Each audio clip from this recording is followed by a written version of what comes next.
गरीब साध साध सब नेक हैं, आप अपनी ठोरे। जो सतलोक ले जावेंगे वो साधु कोई और।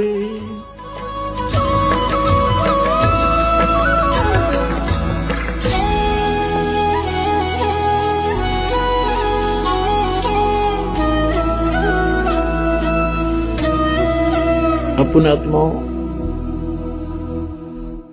परमात्मा जब 5 वर्ष के हुए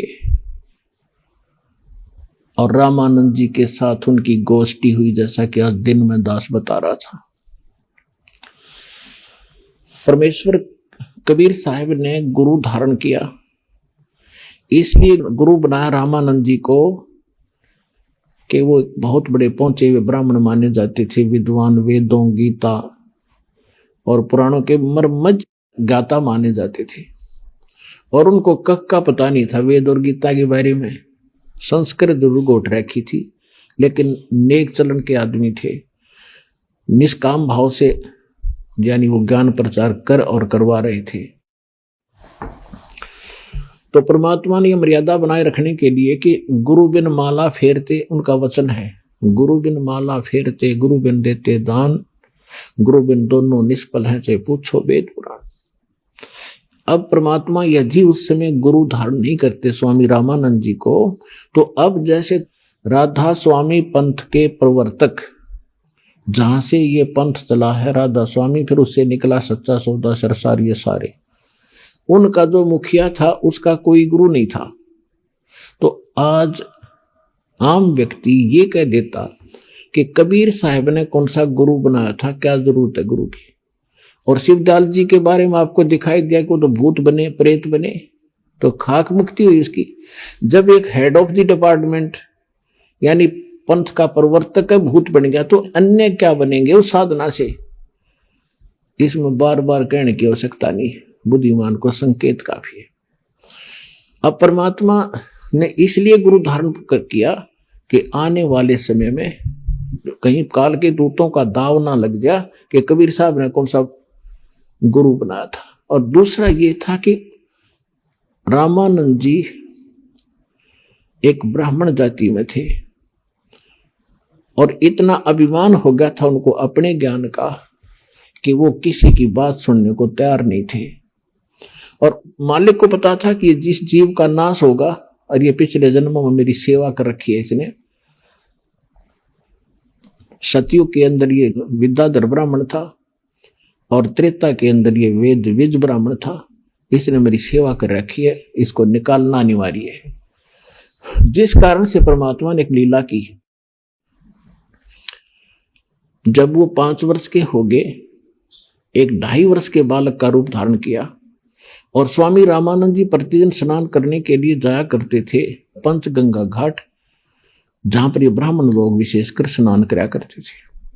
तो वहां ऋषि रामानंद जी 104 वर्ष के वृद्ध सुबह सुबह प्रतिदिन मुंह अंधेरा जाया करते थे ब्रह्म मुहूर्त में। गर्मियों का मौसम था। परमात्मा ने 2.5 वर्ष के बालक का रूप धारण किया और पौड़ियों पर लेट गए। अब रामानंद जी अंधेरे में जा रहे थे, गले में उनके कंठी थी, क्योंकि वैष्णव परंपरा के अंदर एक तुलसी के मनिये की एक कंठी होती है, कंठी बोलते हैं, एक ही मनिया होता है पूरे धागे में, उसको कंठी माला बोलते हैं। और वो वैष्णव परंपरा से दीक्षित की एक पहचान होती है। तो रामानंद जी नीचे उतर रहे थे अंधेरे में, कभी परमात्मा के सिर में खड़ाऊ लगी तो बालक, लीला की बालक वाली, रोने लग गए। रामानंद जी ने सोचा कोई बालक का चोट लगी। साधु संत दयालु होते, एकदम झुके। झुकते ही उनकी गले की जो कंठी थी अंधेरे में निकल के परमात्मा के गले में गल गई, कबीर साहब के।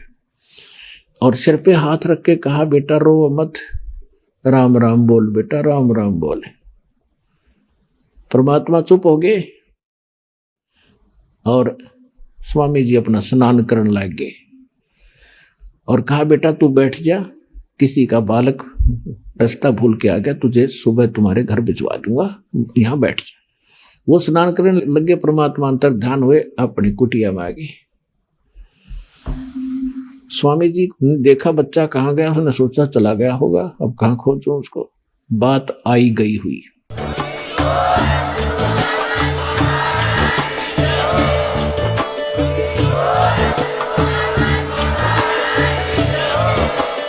आप सुन रहे थे जगत गुरु तत्वदर्शी संत रामपाल जी महाराज जी के मंगल प्रवचन। अधिक जानकारी के लिए विजिट कीजिए हमारी वेबसाइट www.jagatgururampalji.org। संत रामपाल जी महाराज जी के शुभ आशीर्वाद से पूरे विश्व भर में 500 से भी ज्यादा नाम दीक्षा केंद्र हैं, जिन पर संत रामपाल जी महाराज जी द्वारा ऑनलाइन निशुल्क नाम दीक्षा दी जा रही है। अपने नजदीकी नाम दीक्षा केंद्र का पता करने के लिए संपर्क करें 8222880541।